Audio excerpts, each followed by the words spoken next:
Hello, so Dwayne and all whoever's interested here. Here's what we have so far.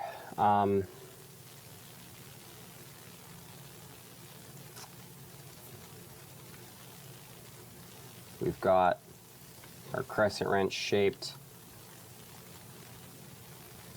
torque arm here coming from the mount. Okay, so starting from the beginning, I guess this mount comes down 1'6" from where it exists. Exactly, straight down. So, and these two blue lines represent our column. So far we just have this whole assembly with the shim that I don't have drawn in, having moved down exactly 1'6".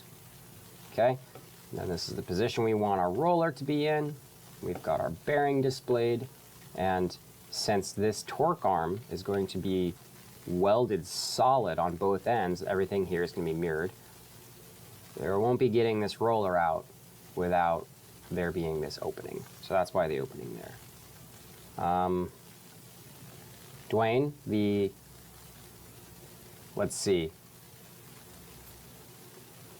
The bolt pattern is too small on this particular bearing to accommodate for the larger part of the roller, but that's okay because it's just kind of impeding on the radius of our flange here. So that's not really a problem. I just made it big enough, not necessarily to go over this, but it doesn't need to. So it just needs to be able to go over kind of where it starts to widen out there.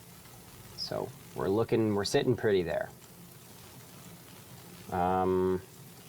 This is our torque arm as it is separate from this one. Okay, and then that's kind of, it's just the same idea as this down here.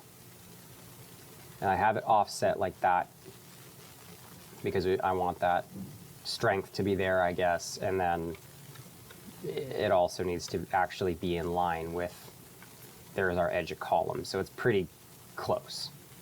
All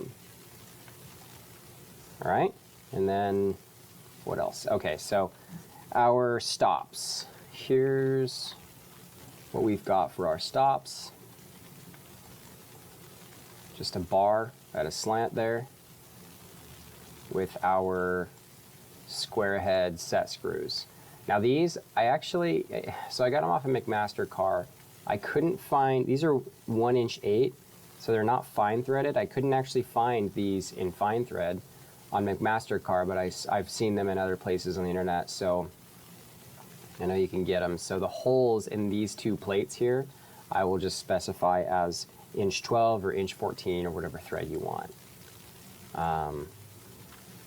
So like that hole will be threaded, of course. We need to talk about material too. Like, I don't know if you guys want this to just be mild steel or if that should be something a little harder for the strength of those threads. So yeah, so as for controlling your distance between the two rollers here, you know, you'll just have this set screw. Yeah. And then as for the upright position, I'll show you kind of, I just copied everything over and shoved it into the upright position. And then I just kind of showed what it would look like if you just ran both of these set screws in, and that would hold it at its upright position so that you could service it without even having to deal with a pin. Okay, so I'll show that kind of in the 3D. All you'd have to do is just screw that in a little bit, and there you have it.